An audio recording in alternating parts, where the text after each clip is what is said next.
I have a tradition that I've had for quite a few years. Back in 1991, I had twin boys born, Kyle and Christopher, and they were identical twins but premature.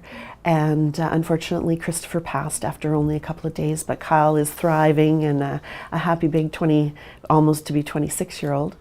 But what I started to do when Christopher passed, because it was in December, it was December 17th, was I bought an ornament. And I was just shopping with my girlfriends and I happened to see this little snow baby, and for some reason it just reminded me of Christopher. So that began my collection of every year buying a snow baby. And the interesting thing was, it became a tradition for my other children as well, because every time Christmas would come around, they'd say, "When are you buying your snow baby, Mom?" And that kind of brought on the Christmas spirit.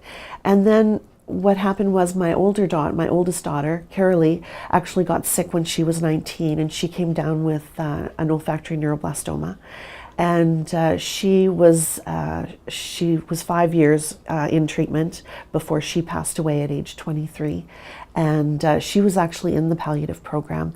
And the palliative program, we didn't know much about the palliative program because Christopher was too young. Carolee got involved in the palliative care program, and it was just the care that she got from the WRHA people in the program was just amazing.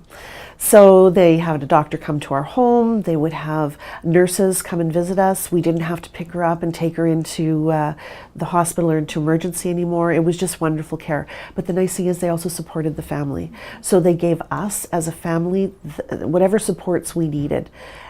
So it was for her to have that as her death, or it was when she passed, it was a good death. It's sad to say, but that she had to go, but it was a very good death.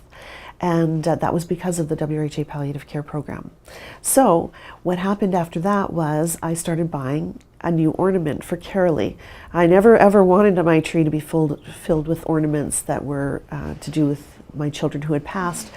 But I remember in 2010 when she died, I was shopping with Kelsey and Kyle, and I said I have to buy an ornament for Carolee. And I found this one, and it was a Hallmark one, and it said, "There's only one you, beautiful you." And it was in a snowflake, and I thought, that's my Carolee.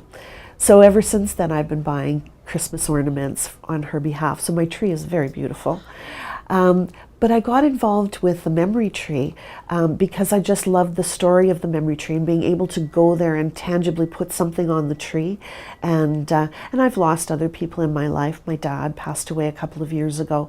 And so when I go there and I volunteer, I always put my card up and think about them. And as it gets closer to the top of the tree, I just think it's getting closer to them. But I just enjoy volunteering there, and actually that's how I got involved with Palliative Manitoba, was because of all the wonderful services that they have. And I find by helping out, it helps me grieve, because I'm still reliving some of the wonderful memories I have of my children, and I can help somebody else by chatting with them, and maybe when they're going through a difficult time, I get what you're saying, you know, like I can empathize with them and I can understand. So I've really enjoyed being a volunteer with Palliative Manitoba.